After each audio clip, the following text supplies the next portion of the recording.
Hey everybody, and welcome to another Chairman of the Board ranking review. This is where I take a look at the last 5 new to me board games that I've played, and I rank them and review them in order of preference. So it's going to be a cult of the new chairman today as I talk about 5 games from 2024. But before I get started on these games, I want to give a shout out to the show's sponsor, KIENDA.co.uk, who are my go-to online retailer, and if you use the link in the show notes or the QR code, then you can get 5% off your first order. Additionally, be sure to check out my new game THALAMUS and send me an email if you want to secure yourself a copy. At number 5, I have Arctic. So this is a hand management card game where you are trying to create runs of these kind of polar animals. You've got your polar bears, your walruses, and so on. And again, you're trying to create a sequence of the same type of animals to rack up more points. Now, the game system is quite simple, but it does have some kind of rough edges. So basically what you're doing is you're going to play a card, and then in future rounds, the card that you've played on top of the pile is going to show how many cards you need to play from your hand next turn, but it'll also tell you how many cards you need to draw at the end of this turn. But you do have a strict hand limit, meaning that if you go beyond 7 cards, then you'll actually have to skim some cards off the top of the deck and end up playing them as negative cards. So you do need to stay in those parameters of having enough cards to play when you're dictated to by your previously played cards, but also staying low enough so that you have enough room to draw cards into your hand. So the trick of this game is basically trying to draft obviously the same types of animals so that when you do end up playing runs or having to play several cards at once, you do have enough of the same type in your hand so that you can rack up those points. But additionally, each of these cards come with 2 different animals on them, like a dominant one and a secondary one, and that will relate to a separate kind of a commodity speculation track where you can move one token one way and the other one the other way. And as you can imagine, at the start of the game, you are given a hidden objective, which is one of those animals on that board. And depending on where it lands at the end, it's going to be some extra points that you can gain. So, I mean, that strategy is pretty simple. You just want to push up your animal. And if somebody else's animal becomes fairly obvious, you might want to spend a bit of effort to try and shove them down so they're not getting huge amounts of points. That's pretty much what the game entails. It's straightforward. I think maybe the rules are not so intuitive at first, because not only does the commodity speculation part of the game feel a little bit tacked on, each of these animals you play, when you play them as a dominant card on top, or the visible card, that is going to give you a unique player power that you can have as long as you were the last player to play that animal type. And the powers you can get range from quite significant to quite subtle. Some of them are a bit too kind of laborious to look into because you think, well, I can't really be bothered to do that power. But some of the more subtle ones can come in more useful. And yes, some of them weren't the easiest to understand, and you'd often find yourself forgetting what the animals actually do and forgetting to use their powers because you are so engrossed in making sure that you have the exact right amount of cards and you aren't taking any negative points. So I'm not saying this was a bad game. It wasn't by any stretch. But I have so many good hand management games in my collection. I think this one was a little bit easy to conquer. I didn't really find myself struggling with being forced to play so many animals. So it's a difficult kind of conundrum they're in, because the only way I can imagine making it better is by adding more rules and to add more restrictions. But at the same time, there's enough kind of unintuitive things going on as it is. So one that slightly missed the mark for me, I give it about 5 out of 10. That is Arctic at number 5. At number 4, I have Nassau. So this is the reworking of Steffenfeld's Rum and Pirates, a new game for the Steffenfeld City Collection. So if you're not aware of what Rum and Pirates was, it was one of Steffenfeld's first games that came out a long time ago. Didn't really get much traction, and I think critically it was quite hit or miss with a lot of people. Now, I never played the original Rum and Bones, so I didn't quite know what to expect. So I went in with an open mind, knowing that I love Steffenfeld games and knowing that I like the pirate theme in general. So this kind of segment is going to be a bit all over the place, which I think is a good representation of the game itself, because It's quite a disjointed game. It's quite unintuitive, not to overuse that word, but I'm probably going to use it a few more times in this segment. So basically this is a game of two halves. The first half, you are going to be moving around this modular board, which is kind of like a town of Nassau, and you're going from spot to spot and placing workers on the roads between the action locations where you get certain resources, which will basically stock you up and prepare you for the next phase of the game. Now, to be honest, this part of the game I actually really liked, and I saw a lot of potential in. I like the idea of when you place your workers and move the pirate, that will dictate which actions your opponent can have. So you don't really want to lay too much on the plate for them and leave them great opportunities. And there are ways around that, because you can spend these rum bottles in order to sit out for the turn, and hopefully that the pirate lands on somewhere that's going to suit you better next time. And you can even play coins to take a double turn, but bearing in mind that you do have a very limited capacity of pirates to spend. So this one, although it was a little bit frustrating and sometimes you could find yourself blocked out of things you really wanted to get, you kind of have to act a little bit more tactically to try and hopefully make do and set yourself up for the next phase, which is where you are using your pirate ship to sail around the islands to fight off different monsters, krakens, set up fortifications, and all the piratey stuff that you'd expect with a pirate game. So the way the game works after the original part is that, again, you're going to be sailing your boat around. The more sails, the more crew you have, the faster and more efficiently you can sail. You're collecting weapons to help you fight these monsters more efficiently. The combat system in the game is a little bit weird. I don't really associate Steffenfeld with having, clean combat systems because he is so Euro-minded. But this one was quite a strange one where you would match up your weapons with your crew. That would show how many wounds you do to an animal, and then the creature will attack you back based on their strength, which will basically weaken your player board by removing weapons, removing crew, cargo, that kind of stuff. But then you're rolling dice to try and mitigate those threats. So it's kind of a mix of, or a hybrid of Euro mechanisms with some dice rolling. And I must admit, it didn't feel very intuitive. It was quite a difficult game to portray and to verbalize, to teach it to others, because again, normally with combat systems, you can see how they work out. This one is different and definitely in a category of its own. I'm not saying I didn't like it, but it definitely doesn't flow too well, and you have to think twice and maybe read the rules a few times over to really get a grasp of it. Setting up the fortifications was quite cool because you could kick people off and that would start getting you in-game points, or in-game points. You'd also try and collect these goods, which you can try and bury if you have enough money at the end of the round. So as you can imagine, there's a lot going on here, very mechanically driven. Some rules that don't flow too naturally. In particular, there are these animals that you collect, and all the animals come with once per round powers. And production-wise, it wasn't the best portrayed because there was no symbology on the animal tokens, and some of the powers were quite strong, but again, you'd have to keep looking at the book to remember what those powers were. So it was quite disjointed in that respect too. Sometimes there was a mismatch on how long the turns were, because if some person had a ton of provisions, that they could keep taking turns or loads of turns in order to keep fighting and setting up outposts and stuff, while somebody else who wasn't fortunate enough to get provisions would take a turn or two and then sit out until everybody else has caught up. So there is potential for some downtime. The game did go a little bit longer than I would have liked. This took us around 2 hours, and we're generally quite quick players. Yes, it was the first game, and again, there are some clunky mechanisms, but still, it did drag its heels at times.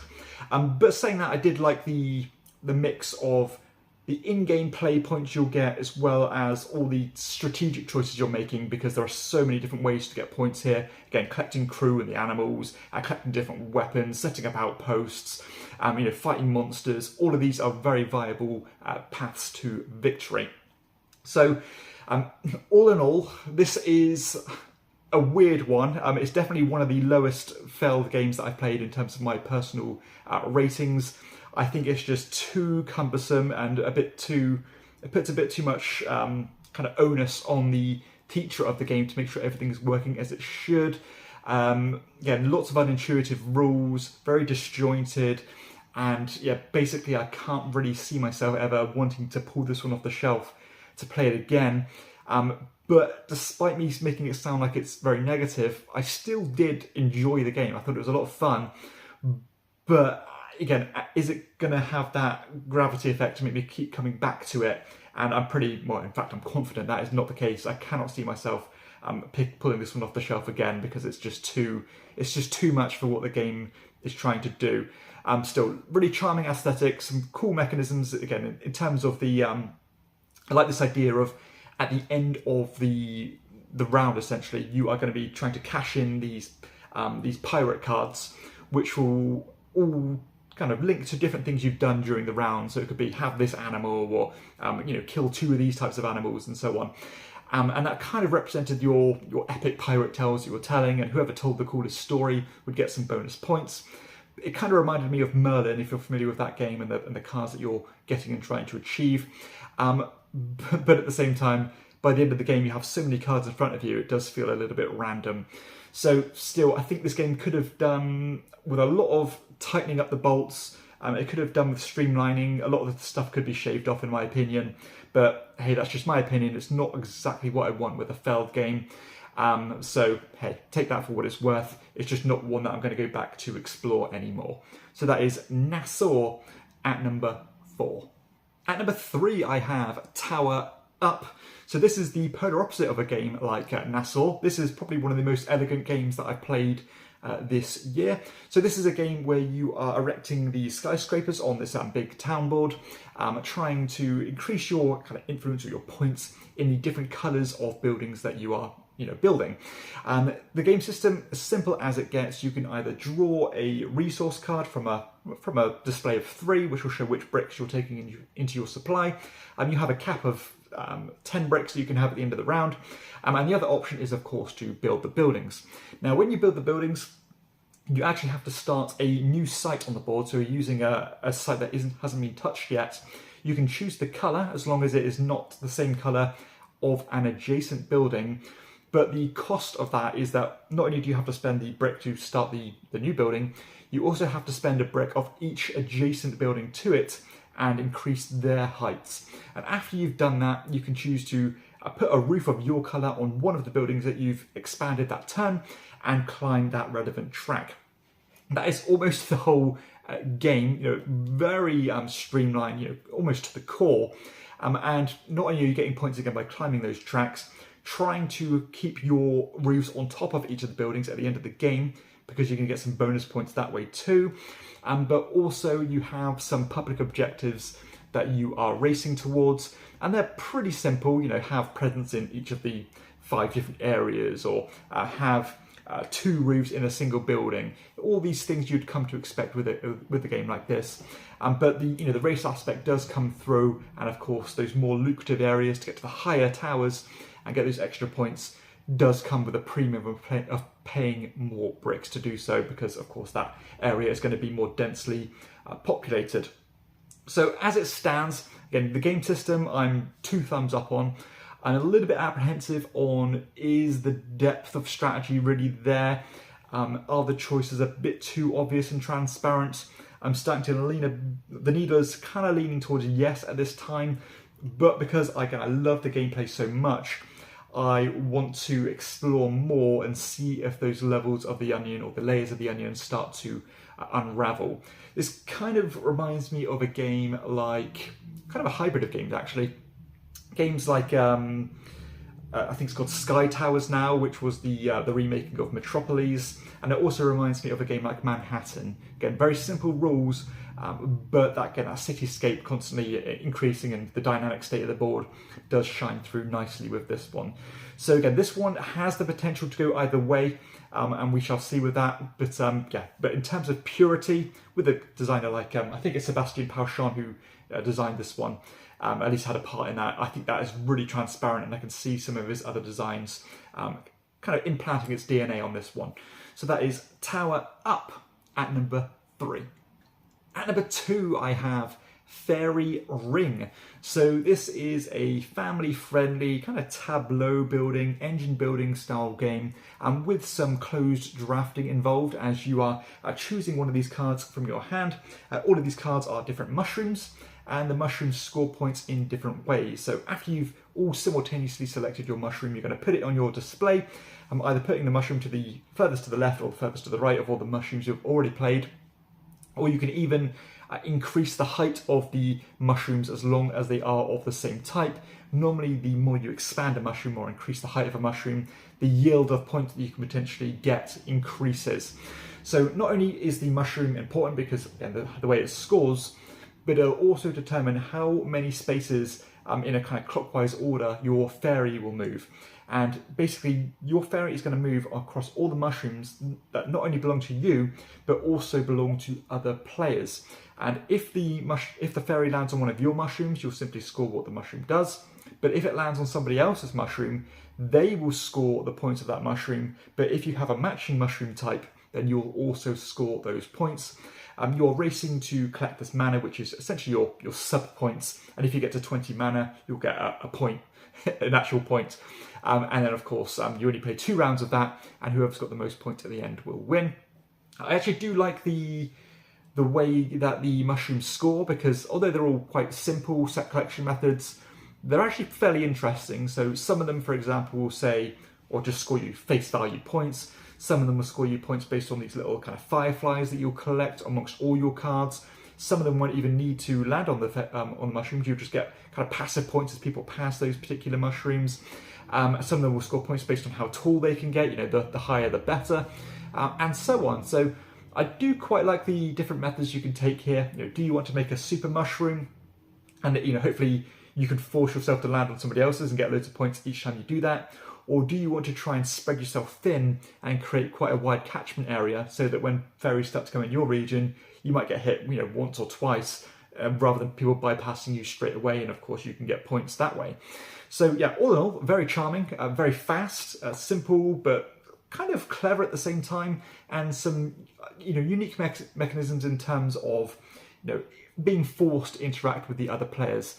It could be a little bit frustrating at times, as the movement is fairly rigid, and if you're moving 6 spaces and that 6th spot is something that you don't really want to land on, then it's kind of tough, but you just have to make do with that. And the game is so inoffensive and so fast that the luck factor didn't really bother me at all, and I think it's a really nice gateway entry-level game that I think is going to be a slow burner. I think people will start to like this one and latch onto it. So that is Fairy Ring, a well-deserved number 2. And finally, at number 1, I have Inori. So this definitely a surprise for me. Now, I had heard some good things about this one, so I did want to check it out. But after reading the rulebook, I was thinking, oh, have I made a mistake here? This sounds extremely generic. It's a worker placement game, and generally speaking, these lighter worker placement games, I bounce pretty hard off of them because I've seen it all before. They're all rinse and repeat. But I thought, let's give it a go. And the box only said 30 minutes, so at least it's going to be quick, if forgettable. But I was wrong. This, the more I was playing this game, the more of the cleverness started to come to the forefront, and I was enjoying it more and more. So again, this is a worker placement game where you are collecting resources of these different kind of element types, but it's not a standard contract fulfillment style game where you're collecting this and that and then cashing them in against a card to get some points. It kind of does away with that style of gameplay, which definitely I think did this game a huge favour. This one, you are placing your workers to not only collect the resources, but when you go to a worker placement spot, that is going to somewhat populate one of these cards. And if a card has all of the worker placement spots filled with workers, whether that be yourself or other players, as long as you are on that card, you will score points based on certain resources that you've collected. So as the game goes on, the kind of disparity on how the resources are spread will start to differentiate. So what it means is that if you know that your opponent is trying to populate, say, a fire card, but they've got 2 more spots to fill, but they've got a ton of fire cards, you think, I'm going to avoid that card at all costs, and then hopefully it won't score at all, and they've wasted their efforts and aren't going to score a point for every, say, fire token that they have. Or at least if they want to score it, they're going to have to go all in and populate it themselves. but there are some other worker placement spots involved where you can take kind of dummy workers and fill them up or do different things like that. So that's pretty much how the base of the game works. You're collecting resources, trying to complete cards that match the resources that you've collected. But there are some little twists on the side. So those are the card worker placement spots, but there are also inbuilt worker placement spots, which will do things which I mentioned, such as those dummy workers. They can give you straight up points, they can let you convert resources into other resources, and so on. And what I really like about this part of the game is that when you use one of those inbuilt worker placement spots, you will assign a certain colour to it, meaning that whenever you go there in the future, you will either get one of those resources of that colour, or you'll have to spend one for the more powerful actions. And on top of that, the the stronger actions that aren't necessarily tied to getting resources will actually come with an area majority thing going on. So if you have the most of a particular colour, you will score endgame points, and you really need to try and pull yourself in two directions of trying to save up your resources to score those endgame points, as well as of course trying to do the in-game stuff. Now the game is only 4 rounds and it goes lightning fast. I think the forward momentum in this game is terrific. Never feels like there's any real downtime, very punchy. It kind of ends before it really begins, but it still feels like extremely satisfying for a 30-minute game. You know, you do get a full worker placement game experience here for 30 minutes. Some unique twists, some good interaction, again, as you're forced to sometimes act spitefully, but at the same time you're doing things in your own interest, and just a wonderful harmonious package. I can't really think of many games that offer this level of experience in a 30-minute game. It is pretty much a full-blown Euro, lots of clever things going on, but still so succinct, and it almost fits that filler bracket, which is very impressive. Now, I think if anything, this game could fall a bit short because it is so generic looking. You know, the name isn't exactly inspiring. There's no theme here. It's very abstracted. It looks pretty bland. It's still attractive, but it does look quite bland. So that could hurt it. But again, I think quality normally does rise to the top, and I think this one could be another slow burner. But right now, massively impressed me. It's going to be a contender for surprise of the year, that's for sure. Again, very apprehensive at first, but the more I played it, the more it started to reveal itself to me, and the more I enjoyed it. So that is Inori at number 1. So there we have it, that concludes the video. Hopefully you've enjoyed it as much as I've enjoyed talking about these games. If you have, please be sure to hit like and subscribe to the channel, and check out my other content too. For everybody else, I'll see you next time on Chairman of the Board. Bye bye.